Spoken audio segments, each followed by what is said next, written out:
Do you ever feel stuck, like you're living your life on autopilot? Are you ready to shift into high gear and reach the success you so richly deserve? Welcome to the Play Big Movement podcast. I am your host, Sharon Lechter, entrepreneur, business strategist, and best-selling author. Playing big is not about settling for good enough or being comfortable. It is about reaching your highest potential and achieving your greatest success. Join me in my Play Big movement as I interview top experts in business, money, and entrepreneurship, all ready to serve you and to help you play big, be number one in your field, live your legacy, and create maximum impact. Hi, everybody. Welcome to this segment of the Play Big podcast with Sharon Lechter. And I'm kind of excited because I have a new guest that I have not met, haven't gotten to know him. So we're going to get to know him together today. And he was recommended because, as we talk about, we continue to looking for people who play big and help others play big. So I'm happy to welcome Bob Glazer. Bob, thanks for being with me today. Thanks for having me, Sharon. Well, I'm excited. I love that you're that younger generation and you're out there making things happen. You're founder and CEO of the global performance marketing agency called Acceleration Partners. So definitely that sounds like playing big to me. You've been recognized and you write for all the major magazines, Forbes and Inc. So tell us a little bit more about how you got started and get us to the point where you are now. The younger. Sure. Where do you want to? Where does started start? Is that with this company or coming out of college? Whatever you want to share is fine. I have been around growth companies my whole career. I started working in strategy consulting out of college, then moved into venture capital, and then played an operating role in a growth business. From there, I left, started Acceleration Partners, and was helping companies really in that startup phase with sort of product market fit, growth, marketing, even some fundraising. And then really settled in on what I saw for consumer businesses who we work with a lot, that customer acquisition really was kind of the make or break for most businesses. It wasn't necessarily who had the best product, it was who could get customers, more cost effectively or people knew about their product or service. So we honed in on that at Acceleration Partners, and even within the kind of marketing and digital marketing, ended up really getting to know the affiliate space or partner marketing space, and thought that was a great solution. And so we used to do sort of broad scale digital marketing. In the last 5 years, I've really just focused in on the partnership and affiliate space. And so we help large brands build large partnership programs with people who get paid only on a performance basis. So it's really one of the true win-win models in advertising today. So when somebody comes to you and wants to know, if you can work with them, what are some of the first questions you ask them as it relates? Because are you looking at basically product delivery? Are you looking at service delivery? We work mostly with larger consumer businesses that we're sort of built for the enterprise customer. So large e-commerce brands, consumer services, people that are doing kind of large scale marketing acquisition programs. That is the easiest answer. And people always say, so, what's an example of this or how would this work? And I always think it's on a podcast, it's good to have an example where, like Amazon has a very large affiliate program. They have 1 million partners who can create links and get paid and sort of on demand, and all of the rates are kind of, it's like a rate card. You know that a book you get paid 8% for, and you can do a lot of work or a little work, but you get paid 8%. So, as a podcast host, if you're linking to my books in the show notes, you could certainly sign up for Amazon, and a lot of them do that and provide links and get paid as one of those partners. And so you can build a very large channel by aggregating lots of small partners in that way. And it's more and more popular, certainly in the space that we're in when you're an author and that kind of thing. You want to look at partnerships and the affiliate marketing. Is there a leader out there as it relates to affiliate marketing from a software perspective? We work with a bunch of different platforms. There's the traditional networks that advertisers might work with, like a Commission Junction or Linkshare, Rakuten, or AWIN, and then increasingly there's emerging companies where you can license the software and create your own program. And there's a few companies we work with in that segment, called Impact and Partnerize and Tune. So there's a lot of good companies out there in the space. There's not one kind of monolithic provider like there is in social or search. So what's the next level for your company as you continue to expand? You're providing these services at the enterprise level. How are you growing your business? Yeah, so 3 years ago, we wrote a vivid vision painted picture, set out to do a bunch of things, including expand to 4 different countries, write a book, which we did, and triple the business. And we're coming on to the end of that 3-year segment, and we've done all of that. So I'm under pressure. I've been writing the next version, the 2023 plan. And I think we're looking to continue our global expansion. We think that these global partner programs are one of the biggest opportunities in the industry. We're also doing some interesting stuff with technology, and we continue to lead with our culture and doing things on the people front that are really different. And we think that if we get the best people in a services business, we will evolve and have the best product and service. So is there a client out there that you're looking at that you'd love to have that you don't have yet? You don't necessarily use the name, but describe them for you. Yeah, I think there's some large multinational retail and consumer companies that are increasingly looking to step up these programs to the next level. And rather than working with 4 different agencies around the world, if they have one software partner, they'd love to partner with one agency. And we're getting ourselves set up to really be that solution. And where are you based, Bob? Based out of Boston, but we have hubs in 6 or 7 cities around the world. Wonderful. How large is your organization? 150 people. Fantastic. That's wonderful. Congratulations. Thank you. That's wonderful. You seem pretty young to have that kind of an organization, so that's wonderful. I'm not as young as you think I am. I think maybe I just shaved today. I don't know. So, even though you work at that level, you at one time were a startup. So what's your recommendation to those people that see that as a vision where they want to go, but they're not there yet? What do they need to put in order? Yeah, I think you want to be really clear about what you want, and that comes from a core value standpoint and the type of company you want to build and the leader you want to be and where you're going. The vivid vision exercise that we did, which comes from Brian Scudamore's painted picture at 1-800-GOT-JUNK.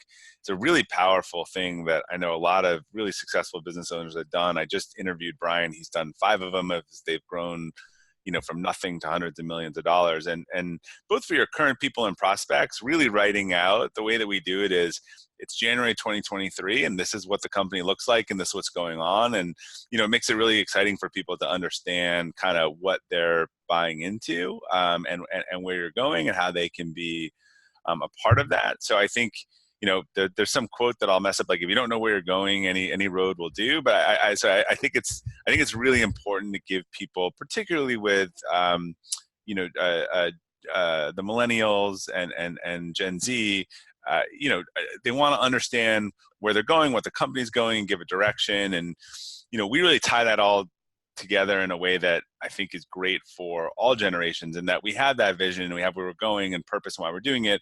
But then that all ties into 3-year objectives and 1-year goals and quarterly objectives and full open book accounting, and everyone's to-dos are kind of public and I understand what everyone's doing. So it also creates a tremendous amount of accountability. I mean, we've been really blessed to win a whole bunch of Great Place to Work and Culture Awards from Glassdoor and Entrepreneur and Inc. and all these things. But we stress to people in the interview process, we believe they're a great and supportive culture, but we're also trying to be the number 1 player in our industry. And this is a intense, fast-paced work environment, probably faster than most people have worked at. And we think that unique combination of kind of healthy and high performance. We're not trying to burn people out, but we are also not a middle lane type place to come to work where everyone plays foosball and ping pong all day and sings kumbaya.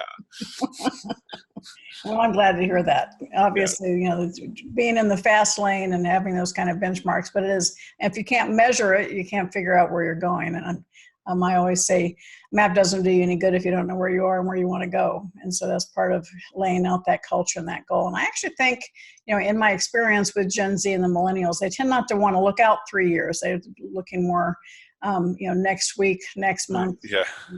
Maybe 6 months is about as far forward thinking as they want to go.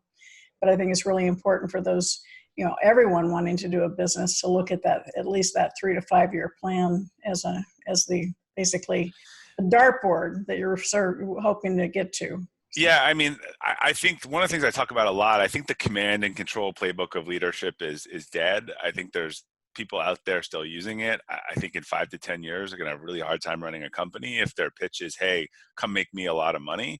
I mean, rightfully so. People today are willing to work hard, but they want to know, like, what's in it for them. And that could be like, what's in it for them? Like, what's our company looking to accomplish, or what's it looking to do? But I was just talking with another CEO about this morning. Information wants to be open and wants to be free. So a lot of these things that were I would say bleeding edge practices, maybe 4 or 5 years ago, people are almost being forced into it now. Like, if you're not open book management or moving towards it, you're going to have a really hard time keeping information, from being free. It just in the world that we live in. Well, I often tell people, I talk to a lot of older CEOs and owners. They get frustrated with the millennials and the Gen Zers, and I go, well, you're not really respecting them. They want to feel like they have some ownership in what they're doing, some transparency in what they're doing. And when you have that command and control, as you term it, I say you just might as well put a revolving door in the front of your office, because they're not going to stay around. Yeah, look, to be fair, they're not getting a pension, they're not getting lifetime employment, and again, coming to your company to make you a ton of money is not a really in a tight labor market is not a real compelling thing for them to do when they have options. And 20, 30 years ago, people didn't have options. So markets change. And I think particularly today with unemployment so low, you definitely. Yeah, and the gig economy, I just saw a very prominent kind of thought leader speak. He's like, look, companies are going to become more open. People will come in, they'll come out. Like, they can go make their own company and drive packages for Amazon or Uber, or do all this gig stuff if that's more attractive than what you're offering. That's true. And the part of that leadership is also being a cheerleader for the team and making sure they feel like they're being valued and respected. And that's something that sometimes gets lost in a multi-tier organization. Yeah, and again, I joked about the kumbaya thing before. If you look at the culture, it might give you a different perception of what we are. I mean, I really believe in all that stuff in a services business, but I think it's helped drive our performance, and it is because that we're asking people to do hard stuff and working them hard, and that it's fast paced. That stuff sort of balances it out. I think there's a lot of leaders that still just don't believe that you can get good results from treating people well and supporting people. And again, I think you can have both. So when you're looking at somebody, and it's a company that maybe isn't quite far enough along to get your services, there are still plenty of affiliate programs. So what would be your guidance to them on how to make that first step and how to look into that for their company? Yeah, so oftentimes we make recommendations to people, an individual who manages like a couple programs at a time and really does a good job. They just don't scale and run hundreds of programs. Or, we can help them launch or train to run it in-house. As long as people are paying attention and are actively managing the program, it's fine to be small.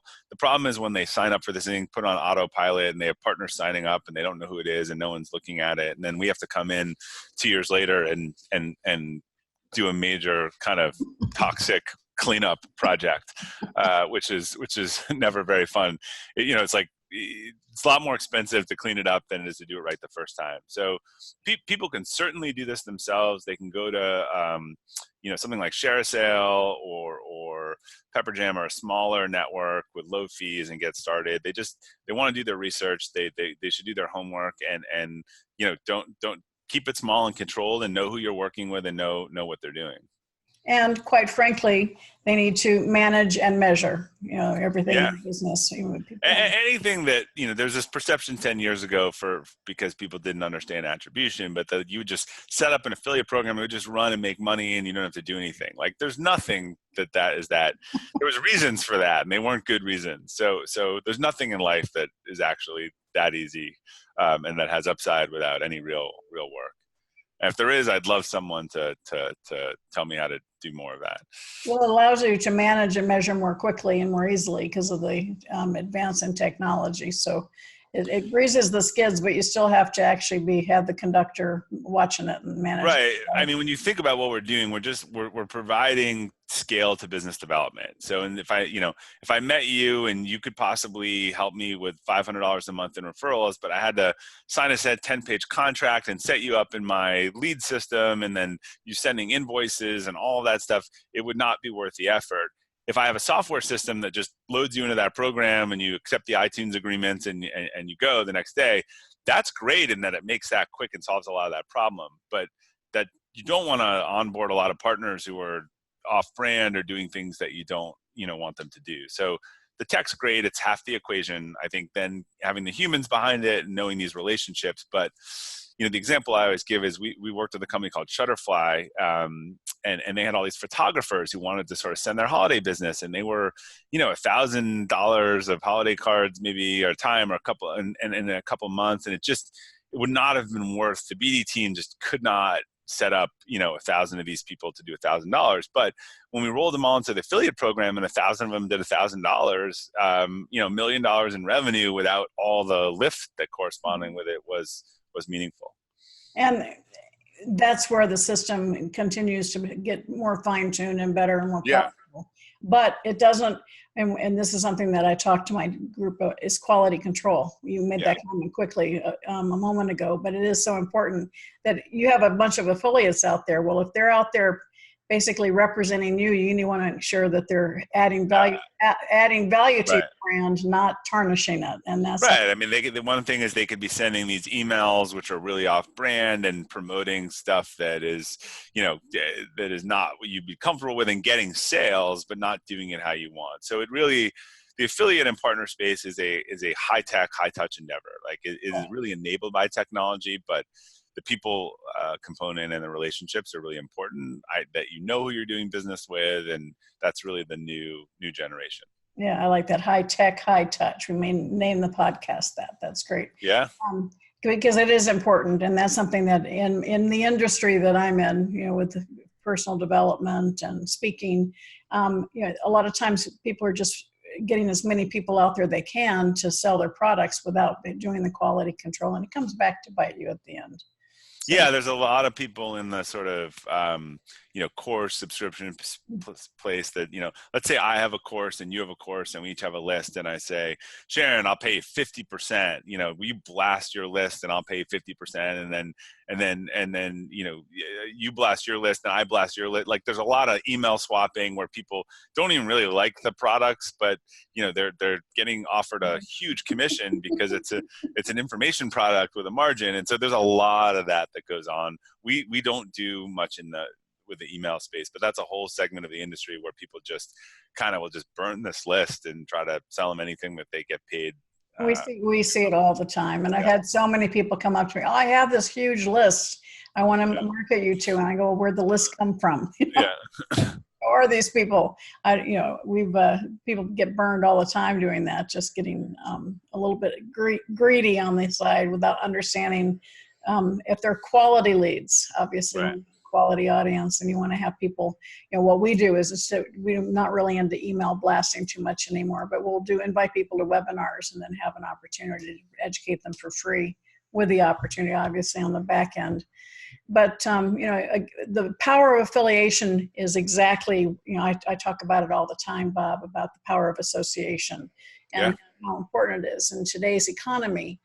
Trying to start and build something on your own takes a whole lot longer than being able to find other people that can share the wealth, and you have those joint partnerships, those joint ventures that allow both ships to rise. So I appreciate what you do and obviously what you've contributed. And I appreciate you coming on today and getting to know you and hearing a little bit more about what you do. So Bob, if somebody wants to find you and locate your company, how do they find you? I'm sure they can find my company at accelerationpartners.com. And if they're looking for more information on me and all the stuff that I do, that's at robertglazer.com. And on there too, there's something they can sign up for called Friday Forward, which was a newsletter that started to my team, a note that started to my team 4 years ago and now reaches almost 100,000 people around the world each Friday. Super, thank you. Ask you to stay on for a few more minutes because we're going to do another interview for the private Facebook group. So thanks everybody for watching this segment of the Play Big Movement podcast. Rewind, listen, some incredible information Bob has shared. So, and join us in the private Facebook group, the Play Big Movement with Sharon Lechter. Have a great day. Thank you for listening to this segment of the Play Big Movement podcast.